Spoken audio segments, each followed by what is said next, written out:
How's it going, everyone? Welcome back to another trade recap. Today, we took a win. My last two trades, I couldn't post them. They were both losses, but I couldn't post them. Don't be like, oh yeah, look, he's not posting his losses. I'm literally telling you, look, that I lost my last two trades. It's just I couldn't post them.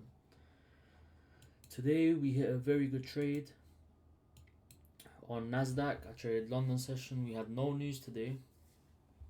Marked out my 1 hour draws on liquidity session highs and lows, and also changed my chart colors as well.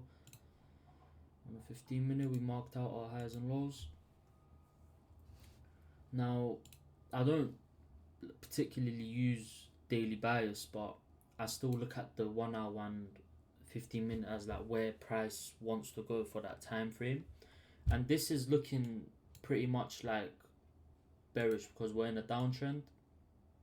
We respected this fair value gap on the 1 hour as well. We made a strong move down.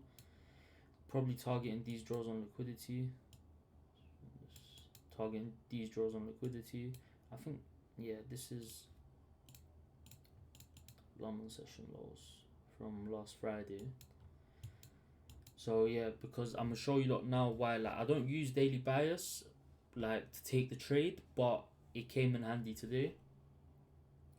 Going to the 1 minute. I'm also doing this on replay as well, so you know it's easier for you guys to see what I did, how I took the trade. So let's put on the first candle. As soon as the first candle opened, we quickly swept out this 15 minute. Was that 15 minute high? Yeah, we swept out the 15 minute high. Once you swept out that 15 minute high, I'm looking for a breaker structure to the downside. We pushed up there again. We inverse this fair value gap. Now I'm waiting for one of my confluences to get hit. We have this fair value gap. We also have this fair value gap.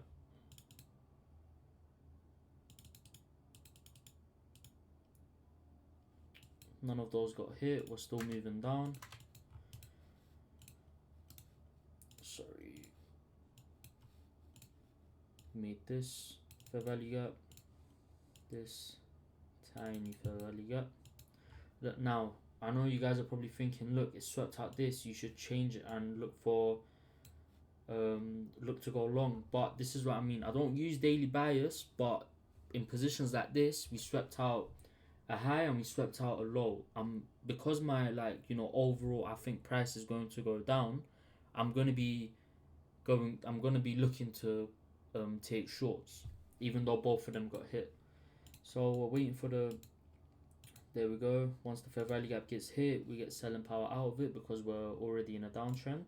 I entered here. I was going to put my stop loss above here, but I thought price might come back into this fair value gap, so I'll put it above this candle that formed the fair value gap.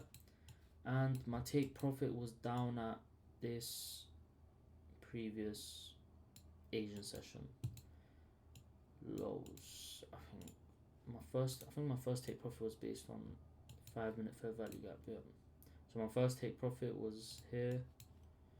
Let's make that green. First take profit was there, and the second one was down there. Let's play the trade. Yep. See, guys, look now.